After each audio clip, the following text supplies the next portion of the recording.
Hello, welcome to the Minimalist EDC. My name's Chris, and today is another new knife day.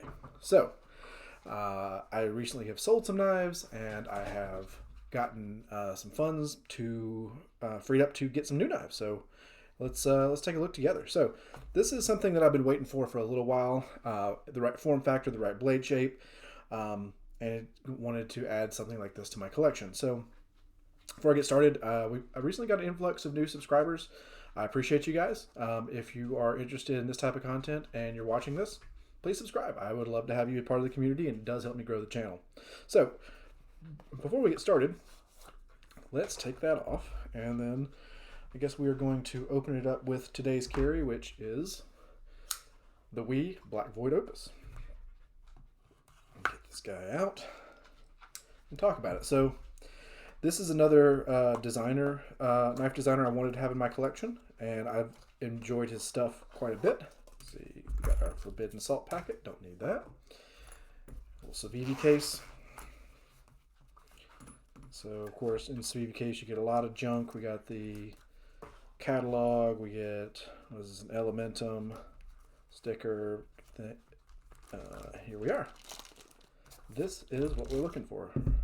This is the Civivi Baby Banter with a Wharncliffe blade.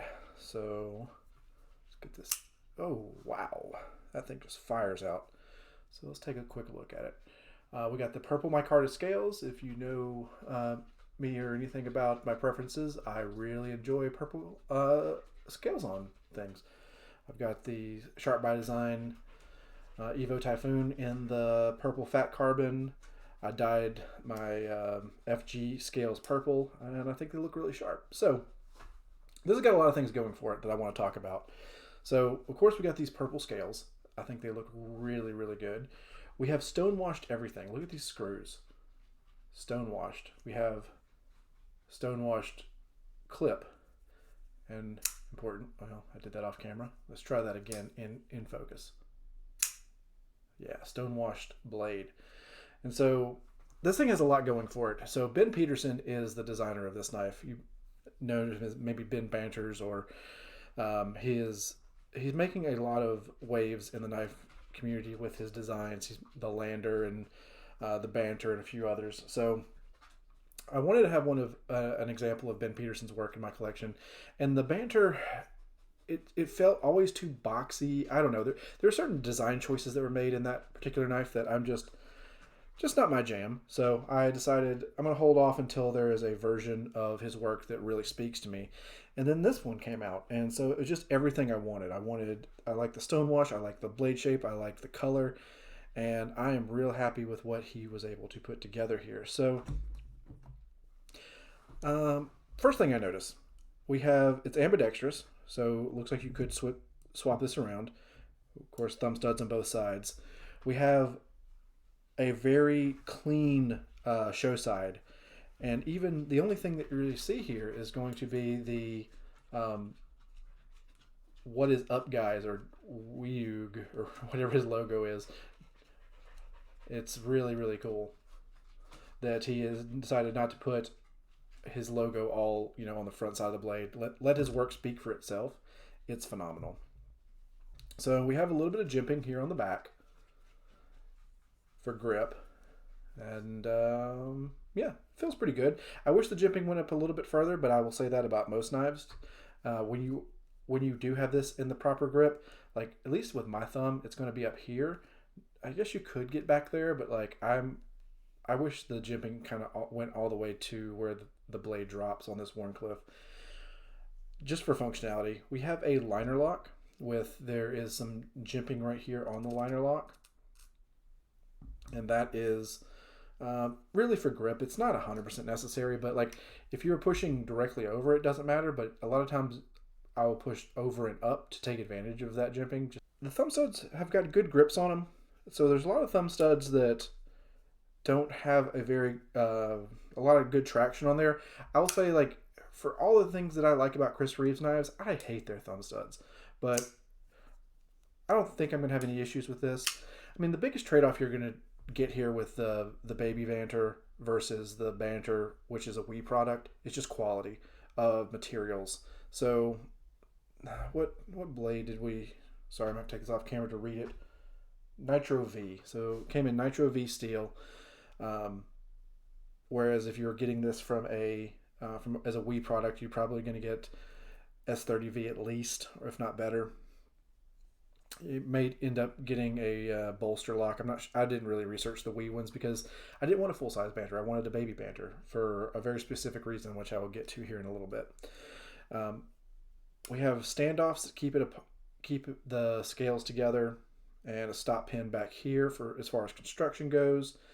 And it looks like, yeah, we have a captured pivot, so we're going to be able to take this apart pretty easily.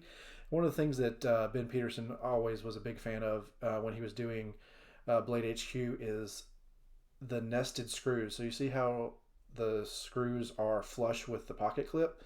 That way they won't hang up and hit your pocket ever when you're carrying this. And let's talk about carry profile. So this is another thing that he's been very good at, is making sure that this is exceptionally deep carry. Like when this is in your pocket, it is gone. Like this thing is unviewable because the edge of the pocket clip actually comes a little bit above the knife itself. So this thing is secured in your pocket. All right, so let's talk a little bit about size, because this is the baby Banter, right? It is smaller than the actual Banter.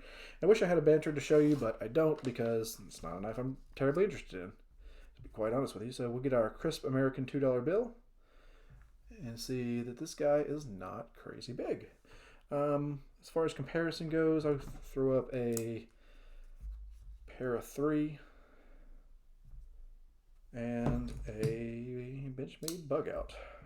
So they're more considered full size EDC knives, where this one like almost fits within the handle of some of the other two, and that's perfect because that's what I'm going to use it for.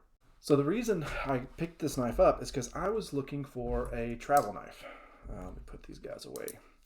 So this is the Commander. It's a pouch from a brand called Nutsack. There is a video or two about this already up on my channel. If not, there will be soon.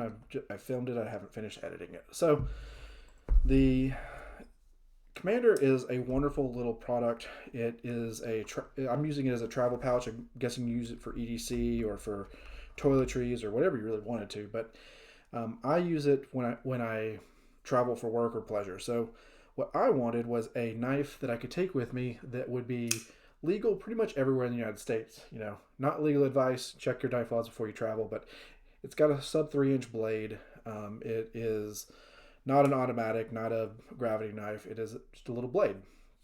And so I wanted something that I could put in my bag and have with me when I travel, even if I don't know exactly what the knife laws are. So where this is going to live is right here. So normally this bag lives in my car because I got, ibuprofen, Zyrtec, hand sanitizer, screwdriver, sunscreen, Tums, like all the things I'm, just may need while I'm traveling. So this will live in my car and in the glove box or in the center console.